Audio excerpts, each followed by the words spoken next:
दोस्तों 1526, 1556 और 1761 ये सभी तारीखें नहीं हैं। ये वे साल हैं जब भारत की किस्मत का फैसला एक ही मैदान पर हुआ, पानीपत। लेकिन क्या आपने कभी सोचा है, भारत इतना विशाल है, फिर भी बाबर हो, अकबर हो या मराठा, सबकी तलवारें पानीपत में ही क्यों टकराई? आखिर दिल्ली के तख्त का रास्ता पानीपत से होकर क्यों गुजरा था? नमस्कार दोस्तों, KMJ में आपका स्वागत है। आज हम इतिहास को रटने नहीं बल्कि भूगोल के नज़रिए से समझने के लिए डिकोड करेंगे पानीपत के युद्धों का रहस्य। सबसे पहला और बड़ा कारण है ज्योग्राफी यानी भूगोल। ज़रा मैप को देखिए, उत्तर पश्चिम से जितने भी आक्रमणकारी आए, चाहे वे अफ़गानी हो या तुर्क, उन्हें दिल्ली पहुंचने के लिए खैबर दर्रे से आना पड़ता था।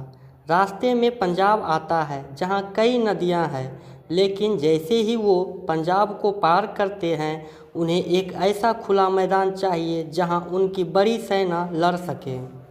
दूसरी तरफ दिल्ली के शासकों, सुल्तानों के लिए अपनी राजधानी को बचाने का यह आखिरी मौका होता था।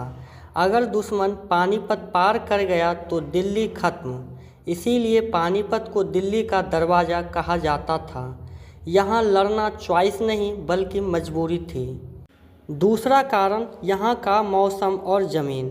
पानीपत का मानसून कम समय के लिए होता है, बाकी समय यहाँ की ज़मीन समतल और सूखी रहती है। सोचिए, अगर आप घुड़सवार हैं और आपके पास भारी तोपें हैं, तो क्या आप पहाड़ों या जंगलों में लड़ सकेंगे? नहीं। बाबर अपनी तोपों का इस्तेमाल सिर्फ इसीलिए कर पाया क्योंकि पानीपत एक सूखा सपाट मैदान था। यहाँ सेना को व्यूह रचना बनाने की पूरी आज़ादी मिलती थी। तीसरा कारण है कनेक्टिविटी। पानीपत उस समय के सबसे बड़े हाईवे, जिसे हम शेर शाह सूरी मार्ग या ग्रैंड ट्रंक रोड कहते हैं, उसके बिल्कुल पास स्थित था। एक बड़ी सेना को क्या चाहिए? खाना, पानी और हथियार। यह रास्ता सप्लाई चेन को बनाए रखने के लिए सबसे बेस्ट था। तो दोस्तों, इतिहास सिर्फ राजाओं की कहानियाँ नहीं, यह भूगोल का खेल है। भूगोल ने तय किया कि कुरुक्षेत्र और पानीपत जैसे मैदान ही भारत के युद्ध क्षेत्र बनेंगे।